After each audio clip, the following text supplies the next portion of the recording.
ಗುರು ವಿರುದ್ಧವೇ ಶಿಷ್ಯ ಗುಟೂರು, ಸ್ನೇಹಕ್ಕೆ ಸ್ನೇಹ ಅಂತಿದ್ದವರ ನಡುವೆ ಹುಳಿ ಹಿಂಡಿದ್ಯಾರು? ಮೂರನೇ ವ್ಯಕ್ತಿ ಎಂಟ್ರಿ ಕೊಡ್ತಿದ್ದಂತೆ ಗೆಳೆಯರಾದ್ರು ವೈರಿಗಳು.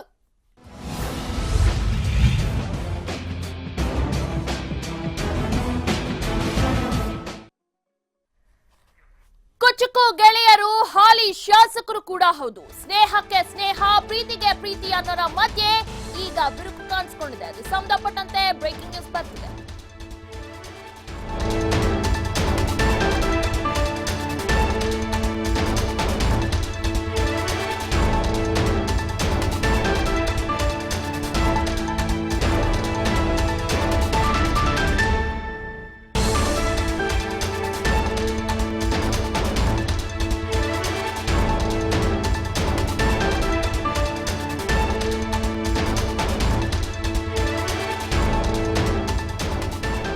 ಕುಚುಕು ಗೆಳೆಯರು ಹಾಲಿ ಶಾಸಕರು ಹೌದು. ಸ್ನೇಹಕ್ಕೆ ಸ್ನೇಹ, ಪ್ರೀತಿಗೆ ಪ್ರೀತಿ ಅನ್ನೋರು ಮಧ್ಯೆ ಈಗ ಬಿರುಕು ಕಾಣಿಸಿಕೊಂಡಿದೆ.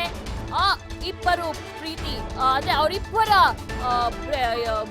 ಸ್ನೇಹಕ್ಕೆ ಹುಳಿ ಹಿಂಡಿದ್ ಯಾರು ಎಂಬುದೇ ಇಲ್ಲಿ ಒಂದು ದೊಡ್ಡ ಪ್ರಶ್ನೆಯಾಗಿದೆ. ಯಾಕಂದ್ರೆ ಅವರ ಬಿರುಕು ಈಗ ಬೇರೆ ಪಕ್ಷಕ್ಕೆ ಒಂದ್ ರೀತಿ ಹೊಡೆತ ಆದ್ರೆ ಇನ್ನೊಂದು ಪಕ್ಷಕ್ಕೆ ಸ್ವಲ್ಪ ಲಾಭ ಆದ್ರೂ ಆಗಬಹುದು. ಯಾಕಂದ್ರೆ ಬಹಳ ದಿನಗಳಿಂದ ಇವರಿಬ್ರು ಕುಚುಕು ಗೆಳೆಯರು ಎಲ್ಲೇ ಹೋದ್ರು ಕೂಡ ಜೊತೆಗೆ ಹೋಗ್ತಾ ಇದ್ರು. ಆದ್ರೆ ಇದ್ದಕ್ಕಿದ್ದಂಗೆ ಅದು ಏನಾಯ್ತೋ ಗೊತ್ತಿಲ್ಲ, ಒಬ್ರು ನೋಡಿದ್ರೆ ಒಬ್ರು ಆಗ್ತಾ ಇಲ್ಲ. ಇದರಿಂದ ಸಹಜವಾಗಿ ನಂಬಿದಂತ ಗೆಳೆಯನಿಗೂ ಕೂಡ ಸಾಕಷ್ಟು ತೊಂದರೆ ಆಗಿದೆ. ಆ ಇಬ್ಬರು ಗೆಳೆಯರು ಯಾರು? ನಿಜಕ್ಕೂ ಅವರ ಈ ಬಿರುಕು ರಾಜಕೀಯದಲ್ಲಿ ಒಂದ್ ರೀತಿ ಅಲ್ಲೋಲ ಕಲ್ಲೋಲ ಸೃಷ್ಟಿಯಾಗಿದೆ. ನಂಬಿದವರು ಬಂದೇ ಬರ್ತಾರೆ ಅನ್ನೋದನ್ನು ನಂಬಿದವ್ರಿಗೂ ಕೂಡ ಈಗ ಒಂದ್ ರೀತಿ ಕೈ ಕೊಟ್ಟಂಗಾಗಿದೆ. ಯಾರವರು, ಯಾವ ಪಕ್ಷದವರು, ಯಾಕೆ ಈ ರೀತಿ ಬಿರುಕು ಕಾಣಿಸ್ಕೊಳ್ತು, ಅವರಿಬ್ಬರ ನಡುವೆ ಬಿರುಕು ಕಾಣಿಸ್ಕೊಳ್ಳೋದಕ್ಕೆ ಕಾರಣ ಏನು? ಕೆಲವೇ ಕ್ಷಣಗಳಲ್ಲಿ ನಿಮ್ಮ ಮುಂದೆ ಇಡಲಿದ್ದೇವೆ. ಸ್ನೇಹಕ್ಕೆ ಸ್ನೇಹ, ಪ್ರೀತಿಗೆ ಪ್ರೀತಿ ಅನ್ನೋ ಗುರು ಶಿಷ್ಯರ ಸ್ನೇಹ ಸಂಬಂಧದಲ್ಲಿ ಈಗ ಹುಳಿ ಹಿಂಡಿದ್ದಾರೆ. ಗುರು ಶಿಷ್ಯರ ಸ್ನೇಹ ಸಂಬಂಧದಲ್ಲಿ ಆ ಹುಳಿ ಹಿಂಡಿದ ವ್ಯಕ್ತಿ ಯಾರು? ಇದು ರಾಜಕೀಯದಲ್ಲೇ ಒಂದ್ ರೀತಿಯ ಅಲ್ಲೋಲ ಕಲ್ಲೋಲ ಸೃಷ್ಟಿಯಾಗಿದೆ. ಯಾವ ಪಕ್ಷದವರಿಗೆ ಯಾರಿಗೆ ಹುಳಿ ಹಿಂಡಿದ್ದು, ಯಾಕೆ ಹುಳಿ ಹಿಂಡಿದ್ದು, ಕಾರಣ ಏನು? ಕೆಲವೇ ಕ್ಷಣಗಳಲ್ಲಿ ನಿಮ್ಮ ಮುಂದೆ ಇಡಲಿದ್ದೇವೆ ವೀಕ್ಷಕರೇ. ಸುಮಾರು ದಿನಗಳಿಂದನೂ ಕೂಡ ಒಟ್ಟಿಗೆ ಇದ್ರು, ಅಂದ್ರೆ ವರ್ಷಗಳ ರಾಜಕೀಯದಲ್ಲಿ ಒಟ್ಟಿಗೆ ಇದ್ರು. ಅವರಿಬ್ಬರು ಏನೇ ಮಾಡಿದ್ರು ಕೂಡ ಒಟ್ಟಿಗೆ ಕೆಲಸದಲ್ಲೇ ಮಾಡ್ತಾ ಇದ್ರು. ಒಂದ್ ರೀತಿ ಒಳ್ಳೆ ಗುಡ್ ಅಂಡರ್ಸ್ಟ್ಯಾಂಡಿಂಗ್ ಇತ್ತು ಇವರಿಬ್ಬರ ಗುರು ಶಿಷ್ಯರ ಸಂಬಂಧದಲ್ಲಿ. ಆದ್ರೆ ಆ ಗುರು ಶಿಷ್ಯರ ಸಂಬಂಧದಲ್ಲೇ ಮಧ್ಯದಲ್ಲಿ ಒಬ್ರು ಬಂದು ಹುಳಿ ಹಿಂಡಿದ್ದಾರೆ. ಆ ಹುಳಿ ಎಷ್ಟರ ಮಟ್ಟಿಗೆ ಎಫೆಕ್ಟ್ ಆಗಿದೆ ಅಂದ್ರೆ ಆ ಇಬ್ರು ಬರ್ತಾರೆ ಅಂತ ಅನ್ಕೊಂಡಿದ್ದವ್ರಿಗೂ ಕೂಡ ಎಲ್ಲೋ ಒಂದ್ ಕಡೆ ಈಗ ಒಂದು ದೊಡ್ಡ ಶಾಕ್ ಆಗಿದೆ. ಆ ಇಬ್ಬರ ನಡುವೆ ಹುಳಿ ಹಿಂಡಿದ್ಯಾರು ಮತ್ತೆ ಆ ಇಬ್ಬರು ಯಾರು? ಆಪ್ತ ಮಿತ್ರರ ನಡುವೆ ಎಂಟ್ರಿ ಕೊಟ್ಟಿದ್ದಾರೆ ಮೂರನೇ ವ್ಯಕ್ತಿ. ಯಾರವರು ನೋಡೋಣ ಬ್ರೇಕಿಂಗ್ ನ್ಯೂಸ್ ನಲ್ಲಿ.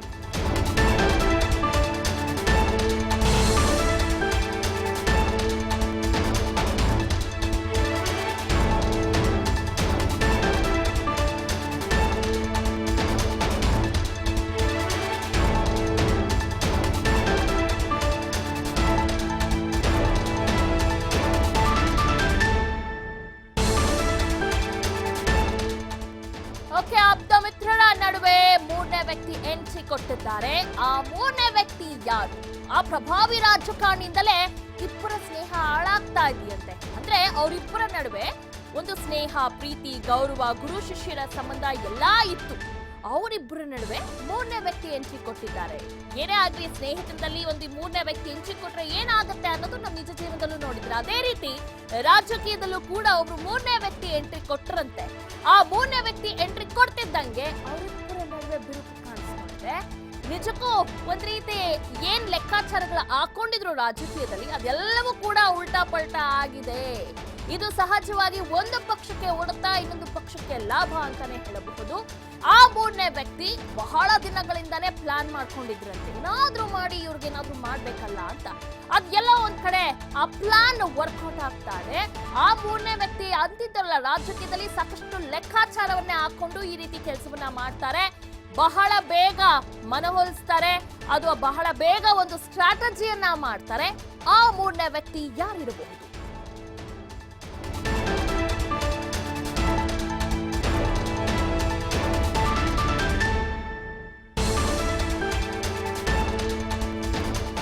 ಓಕೆ, ಇಬ್ಬರ ನಡುವೆ ಒಂದು ರೀತಿ ಗುರು ಶಿಷ್ಯರ ಸಂಬಂಧ, ಅವರಿಬ್ಬರ ನಡುವೆ ಮೂರನೇ ವ್ಯಕ್ತಿ ಎಂಟ್ರಿ ಕೊಟ್ಟು ಯಾವ ಮಟ್ಟಿಗೆ ಕಿವಿ ಹಿಂಡಿದ್ದಾರೆ ಅಂದ್ರೆ, ಇವರ ಸ್ನೇಹಕ್ಕೆ ಹುಳಿ ಹಿಂಟಿರೋದು ಯಾರು ಅನ್ನೋದು ಗೊತ್ತಾದ್ರೆ ರಮೇಶ್ ಬಿಜೆಪಿಗೆ ಹೋದ್ರೆ ಹೋಗ್ಲಿ, ನೀನ್ ಮಾತ್ರ ಎಲ್ಲೂ ಹೋಗ್ಬೇಡ ಅಂತ ಹೇಳಿದ್ದಾರಂತೆ. ಯಾರು ಎಲ್ಲಿಗಾದ್ರೂ ಹೋಗ್ಲಿ, ನೀನ್ ಮಾತ್ರ ಹೋಗ್ಬೇಡ. ಯಾರು ಎಲ್ಲಿಗೆ ಹೋಗ್ತಿದ್ದಾರೆ, ಯಾರನ್ನು ಯಾರು ತಡೀತಿದ್ದಾರೆ ಗೊತ್ತಾ? ಅವರಿಬ್ಬರನ್ನ ಕೂಡ ತಡೀತಾ ಇದ್ದಾರಂತೆ ಮೂರನೇ ವ್ಯಕ್ತಿ. ಎಲ್ಲವೂ ಕೂಡ ರಾಜಕೀಯದಲ್ಲಿ ಲೆಕ್ಕಾಚಾರ ಆಗಿತ್ತು, ಹೋಗ್ಬಿಟ್ಟು ಇನ್ನೊಂದು ಪಕ್ಷಕ್ಕೆ ಹೋಗೋಣ ಅಂತ. ಆದ್ರೆ ಕೊನೆ ಗಳಿಗೆಯಲ್ಲಿ ಮೂರನೇ ವ್ಯಕ್ತಿ ಅದಕ್ಕೆ ಬ್ರೇಕ್ ಹಾಕಿದ್ದಾರೆ. ಯಾವುದೇ ಕಾರಣಕ್ಕೂ ಹೋಗ್ಬೇಡ, ನೀ ಇಲ್ಲೇ ಇರು, ಪಕ್ಷದಲ್ಲಿ ನಿಂಗೆ ಸೂಕ್ತವಾದ ಸ್ಥಾನಮಾನ ಕೊಡ್ತೀವಿ ಅಂತ. ಅವರು ಬಹಳ ಪೊಲಿಟಿಕಲ್ ಸ್ಟ್ರಾಟಜಿ ಅಂದ್ರೆ ಲೆಕ್ಕಾಚಾರ, ರಾಜಕೀಯ ಲೆಕ್ಕಾಚಾರ ಜೋರಾಗೆ ಮಾಡ್ತಾರೆ. ಅವ್ರು ಅನ್ಕೊಂಡಿರೋದು ಇಲ್ಲಿವರೆಗೂ ಯಾವುದನ್ನು ಕೂಡ ಸಾಧನೆ ಮಾಡದೆ ಇಲ್ಲ. ಎಷ್ಟೋ ಬಾರಿ ಇಲ್ಲ ಮೈತ್ರಿ ಸರ್ಕಾರ ಇರೋದೇ ಇಲ್ಲಪ್ಪ, ಬಿದ್ದೋಗುತ್ತೆ ಅಂತ ಉರುಳಸಕ್ಕೆ ಹೋದವರು ಆ ಪಕ್ಷವನ್ನ ಹಿಡಿದಿಟ್ಕೊಂಡಿದ್ದಾರೆ. ಆ ಪಕ್ಷದಲ್ಲಿ ಇರುವಂತ ನಾಯಕರನ್ನು ಕೂಡ ಮನವೊಲಿಸಿದ್ದಾರೆ. ಸಾಕಷ್ಟು ಅಸಮಾಧಾನಗೊಂಡಿರುವಂತ ಶಾಸಕರು ಅವರು ಪಕ್ಕ ಪೊಲಿಟಿಕಲ್ ಸ್ಟ್ರಾಟಜಿ ಮಾಡ್ತಾರೆ. ಒಂದು ರೀತಿ ಆ ಟೀಮ್ ಬಿಲ್ಡಿಂಗ್ ಮಾಡೋದು ಅವ್ರ ಕೈಲಿಂದ ಮಾತ್ರ ಸಾಧ್ಯ.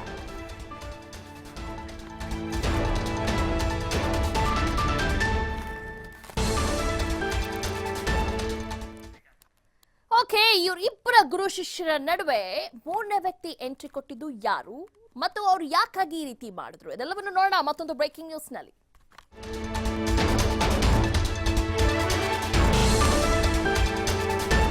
ರಮೇಶ್ ಜಾರಕಿಹೊಳಿ ಮಹೇಶ್ ಕುಮಟಳ್ಳಿ ನಡುವೆ ಮನಸ್ತಾಪ ಶುರುವಾಯ್ತಾ?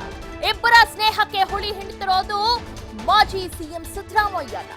ರಮೇಶ್ ಬಿಜೆಪಿಗೆ ಹೋದ್ರೆ ಹೋಗಿ, ನೀನ್ ಎಲ್ಲಿಗೂ ಹೋಗ್ಬೇಡ ಅಂತಿರೋದು ಯಾಕೆ? ಸಿದ್ದು ಕುಮಟಳ್ಳಿಗೆ ಕಾಂಗ್ರೆಸ್ ನಲ್ಲಿ ಭವಿಷ್ಯವಿದೆ ಅನ್ನೋದಕ್ಕೆ ಸಾಕ್ಷಿಯಾದ್ರೂ ಏನಿದೆ? ಕುಚುಕುಗಳ ನಡುವೆ ಮನಸ್ತಾಪ ಮೂಡಿಸುತ್ತಿದ್ದಾರಾ ಸಿದ್ದರಾಮಯ್ಯ ಅಂತ. ಎಲ್ಲವೂ ಕೂಡ ಮಹೇಶ್ ಕುಮಟಳ್ಳಿ ಮತ್ತೆ ರಮೇಶ್ ಜಾರಕಿಹೊಳಿ ನಡುವೆ ಪ್ಲಾನ್ ಆಗಿತ್ತು. ಬಿಜೆಪಿ ಪಕ್ಷಕ್ಕೆ ಹೋಗ್ಲೇಬೇಕು, ಕಾಂಗ್ರೆಸ್ ಪಕ್ಷಕ್ಕೆ ಒಂದು ಪಾಠವನ್ನ ಕಲಿಸ್ಬೇಕು ಅಂತ. ಆದ್ರೆ ಎಲ್ಲೋ ಒಂದ್ ಕಡೆ ಅವ್ರು ಏನ್ ಗುರು ಶಿಷ್ಯರು ಒಂದು ಸ್ಟ್ರಾಟಜಿಯನ್ನ ಮಾಡ್ಕೊಂಡಿದ್ರು, ಆ ಗುರು ಶಿಷ್ಯರ ನಡುವೆ ಎಂಟ್ರಿ ಆಗಿದೆ ಮಾಜಿ ಸಿಎಂ ಸಿದ್ದರಾಮಯ್ಯನ. ಇಬ್ಬರ ಸ್ನೇಹಕ್ಕೆ ಹುಳಿ ಹಿಂಡ್ತಿರೋದೇ ಮಾಜಿ ಸಿಎಂ ಸಿದ್ದರಾಮಯ್ಯನ. ರಮೇಶ್ ಬಿಜೆಪಿಗೆ ಹೋದ್ರೆ ಹೋಗಿ, ನೀನು ಎಲ್ಲಿಗೂ ಹೋಗ್ಬೇಡ ಅಂತಿರೋದು ಯಾಕೆ? ಸಿದ್ದು ಕುಮಟಳ್ಳಿಗೆ ಕಾಂಗ್ರೆಸ್ ನಲ್ಲಿ ಭವಿಷ್ಯವಿದೆ ಅನ್ನೋದಕ್ಕೆ ಸಾಕ್ಷಿಯಾದ್ರೂ ಏನಿದೆ? ಯಾಕಂದ್ರೆ ಈಗಾಗಲೇ ರಮೇಶ್ ಜಾರಕಿಹೊಳಿ ಅವರು ಪಕ್ಷದ ಬಗ್ಗೆ ಸಾಕಷ್ಟು ಅಸಮಾಧಾನಗೊಂಡಿದ್ದಾರೆ. ಹೀಗಾಗಿ ನಾನು ರಾಜೀನಾಮೆ ನೀಡ್ತೀನಿ, ಬಿಜೆಪಿ ಪಕ್ಷಕ್ಕೆ ಹೋಗ್ತೀನಿ ಅಂತ ಹೇಳಿದ್ದಾರೆ. ಅವರಷ್ಟೇ ಅಲ್ಲ, ಅವ್ರ ಜೊತೆ ನೀನು ಉಳಿದಿರುವಂತ ಶಾಸಕರು ಹೋಗ್ತಿದ್ದಾರೆ. ಅದರಲ್ಲಿ ಮಹೇಶ್ ಕುಮಟಳ್ಳಿ ಕೂಡ ಒಬ್ಬರಾಗಿದ್ರು. ಆದ್ರೆ ಇವರಿಬ್ಬರ ನಡುವೆ ಎಂಟ್ರಿ ಕೊಟ್ಟಿದ್ದು ಮಾಜಿ ಸಿಎಂ ಸಿದ್ದರಾಮಯ್ಯ. ಅವರ ಮನವೊಲಿಸುವಂತ ಪ್ರಯತ್ನನ ಇಂಡೈರೆಕ್ಟ್ ಆಗಿ ಸಿದ್ದರಾಮಯ್ಯ ಅವರು ಮಾಡ್ತಾ ಇದ್ದಾರೆ. ನೀನು ಬಿಜೆಪಿ ಪಕ್ಷಕ್ಕೆ ಹೋದ್ರೆ ಏನಯ್ಯ ಸಿಗುತ್ತೆ, ಇರು ಕಾಂಗ್ರೆಸ್ ಪಕ್ಷದಲ್ಲಿ, ನಿಂಗೆ ಸೂಕ್ತವಾದ ಸ್ಥಾನಮಾನವನ್ನ ನಾವು ಕೊಡ್ತೇವೆ ಅಂತ ಭರವಸೆಯನ್ನ ಮೂಡಿಸ್ತಾ ಇದ್ದಾರೆ. ಸಹಜವಾಗಿ ಕಾಂಗ್ರೆಸ್ ಪಕ್ಷದಲ್ಲಿ ಇದ್ದಂತ ಅಸಮಾಧಾನ ಏನಿತ್ತು ಮಹೇಶ್ ಕುಮಟಳ್ಳಿಗೆ, ಅದು ನಿಧಾನವಾಗಿ ತಣ್ಣಗಾಗ್ತಾ ಇದೆ. ಎಲ್ಲೋ ಒಂದ್ ಕಡೆ ಮುಂದೊಂದು ದಿನ ಕಾಂಗ್ರೆಸ್ ಪಕ್ಷದಲ್ಲಿ ನನಗೆ ಭವಿಷ್ಯ ಇದೆ ಅಂತ. ಯಾಕಂದ್ರೆ ಹಿರಿಯ ನಾಯಕರು ಒಬ್ರು ಈ ರೀತಿ ಭರವಸೆಯನ್ನ ಕೊಡ್ತಾರೆ, ಒಬ್ರು ಬೆನ್ ಸಪೋರ್ಟ್ ನಿಂತ್ಕೊಳ್ತಾರೆ ಅಂದ್ರೆ ಸಹಜವಾಗಿ ರಾಜಕೀಯದಲ್ಲಿ ನನಗೆ ಏನೋ ಇರ್ಬೋದು, ಪಕ್ಷದಲ್ಲಿ ನಾನು ದುಡುಕಬಾರ್ದು ಅನ್ನೋ ಮನಸ್ಥಿತಿಗೆ ಬಂದಿದ್ದಾರೆ. ಈ ಮನಸ್ಥಿತಿ ಸಹಜವಾಗಿ ರಮೇಶ್ ಜಾರಕಿಹೊಳಿ ಅವರಿಗೆ ತಡ್ಕೊಳ್ಳೋದಕ್ಕೆ ಆಗ್ತಿಲ್ಲ. ಕುಚುಕುಗಳ ನಡುವೆ ಮನಸ್ತಾಪವನ್ನ ಮೂಡಿಸ್ತಾ ಇದ್ದಾರ ಸಿದ್ದರಾಮಯ್ಯ ಅಂತ. ಇಬ್ಬರ ನಡುವೆ ಎಲ್ಲಾ ಮುಗ್ದೆ ಹೋಯ್ತು, ನಾವು ಬಿಜೆಪಿಗೆ ಹೋಗ್ಬೇಕು ಅಂತ ಅನ್ಕೊಂಡಿದ್ರು. ಆದ್ರೆ ಕೊನೆಯ ಗಳಿಗೆಯಲ್ಲಿ ಮೂರನೇ ವ್ಯಕ್ತಿ ಅಂದ್ರೆ ಮಾಜಿ ಸಿಎಂ ಸಿದ್ದರಾಮಯ್ಯ ಎಂಟ್ರಿ ಕೊಟ್ಟು ಈ ರೀತಿ ತಡೆ ಹಿಡಿತಿದ್ದಾರೆ. ಇದು ಸಹಜವಾಗಿ ರಮೇಶ್ ಜಾರಕಿಹೊಳಿ ಅವರಿಗೆ ಒಂದ್ ರೀತಿ ಇನ್ನಷ್ಟು ಕೋಪಗೊಂಡಿದ್ದಾರೆ ಸಿದ್ದರಾಮಯ್ಯ ಅವರ ಮೇಲೆ. ಎಲ್ಲವೂ ಕೂಡ ಲೆಕ್ಕಾಚಾರ ಆಗಿತ್ತು, ಈ ಮಹೇಶ್ ಕುಮಟಳ್ಳಿನೂ ಕರ್ಕೊಂಡು ಹೋಗ್ಬೇಕು ಅಂತ. ಸೊ ಇವರಿಬ್ಬರ ನಡುವೆ ಹುಳಿ ಹಿಂತಿರೋದು ಮಾಜಿ ಸಿಎಂ ಸಿದ್ದರಾಮಯ್ಯನ ಅಂತ.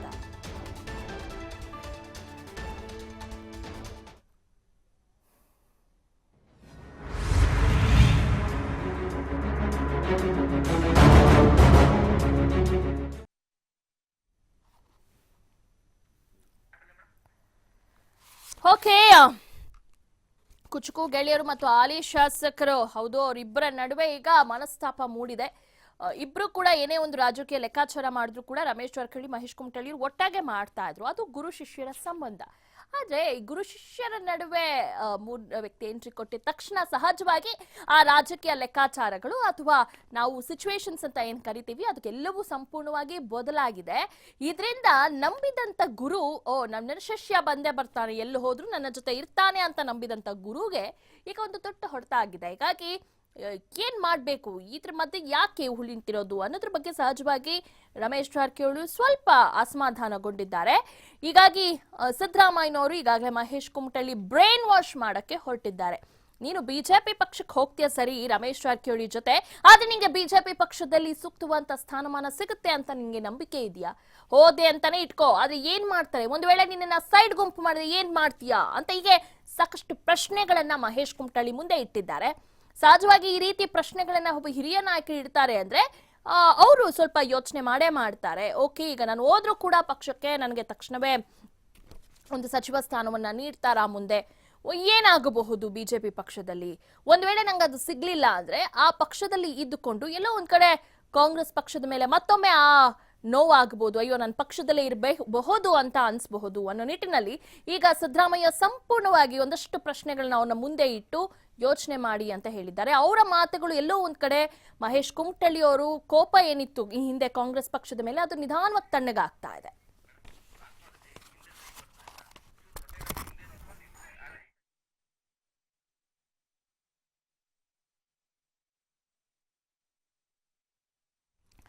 ಓಕೆ, ಎಲ್ಲಾದ್ರ ಬಗ್ಗೆ ಹೆಚ್ಚಿನ ಮಾಹಿತಿಯನ್ನ ನೀಡ್ತಾರೆ ನಮ್ಮ ಪೊಲಿಟಿಕಲ್ ಎಡಿಟರ್ ಗುರುಲಿಂಗಸ್ವಾಮಿ ಸಂಪರ್ಕದಲ್ಲಿ. ಎಸ್ ಗುರುಲಿಂಗಸ್ವಾಮಿ, ಬಹುಶಃ ಇದು ರಮೇಶ್ ಜಾರಕಿಹೊಳಿ ಅವರು ಎಕ್ಸ್ಪೆಕ್ಟ್ ಮಾಡಿರ್ಲಿಲ್ಲ ಅಂತ ಅನ್ಸುತ್ತೆ.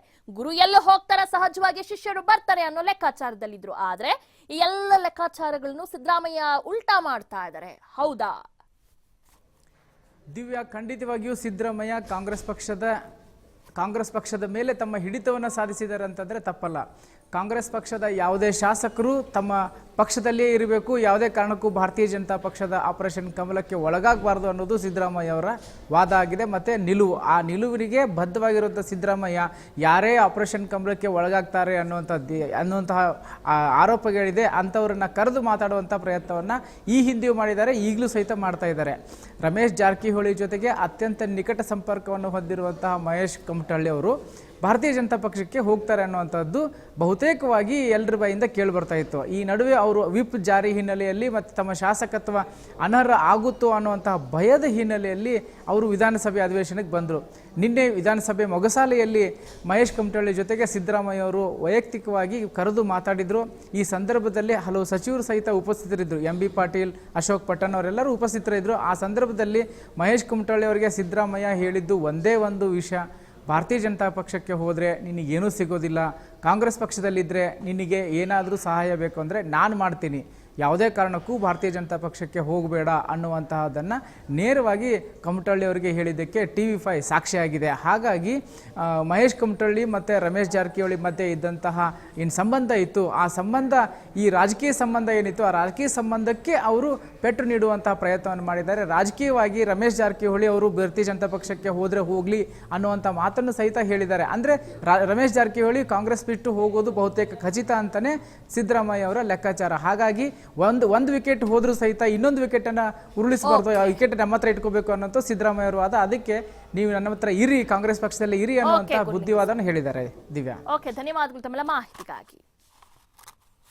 ಓಕೆ, ಒಟ್ಟಾರೆ ರಮೇಶ್ ಜಾರಕಿಹೊಳಿ ಮತ್ತೆ ಮಹೇಶ್ ಕುಮಟಳ್ಳಿ ನಡುವೆ ಇದ್ದಂತ ಗುರು ಶಿಷ್ಯರ ಸಂಬಂಧ ಈಗ ನಿಧಾನವಾಗಿ ಏನು ಬೇರೆ ಬೇರೆ ಆಗ್ತಾ ಇದೆ ಅಂತಾನೆ ಹೇಳಬಹುದು. ರಮೇಶ್ ಜಾರಕಿಹೊಳಿ ಅವರಿಗೆ ಸಹಜವಾಗಿ ಇದರಿಂದ ಡಿಸ್ಟರ್ಬ್ ಆಗಿದ್ದಾರೆ. ಇದಕ್ಕೆಲ್ಲ ಕಾರಣ ಮಾಜಿ CM ಸಿದ್ದರಾಮಯ್ಯ ಅಂತೆ. ಏನು ಇತ್ತೀಚಿನ ದಿನ ಮೊನ್ನೆ ಅಷ್ಟೇ ಏನು ಬಂದು ಕರೆದು ಮಾತನಾಡಿದ್ದಾರೆ ಮಹೇಶ್ ಕುಮಟಳ್ಳಿ ಜೊತೆ. ಆ ಸಂದರ್ಭದಲ್ಲಿ MB ಪಾಟೀಲ್ ಕೂಡ ಉಪಸ್ಥಿತರಿದ್ರು. ಆ ಸಂದರ್ಭದಲ್ಲಿ ನೋಡಿ, ನೀವು ಕಾಂಗ್ರೆಸ್ ಪಕ್ಷದಲ್ಲೇ ಉಳಿದುಕೊಂಡ್ರೆ ನಿನಗೆ ಏನೇ ಸಹಾಯ ಬೇಕಾದ್ರೂ ನಾನು ಮಾಡ್ತೀನಿ ಅಂತ ಭರವಸೆನ ನೀಡಿದ್ದಾರೆ. ಸಹಜವಾಗಿ ಈ ಭರವಸೆ ಒಂದ್ ರೀತಿ ಮಹೇಶ್ ಕುಮಟಳ್ಳಿ ಮತ್ತೊಮ್ಮೆ ಪಕ್ಷದಲ್ಲೇ ಉಳಿದುಕೊಳ್ಳುವಂತ ಸಾಧ್ಯತೆಗಳು ಹೆಚ್ಚಿದೆ.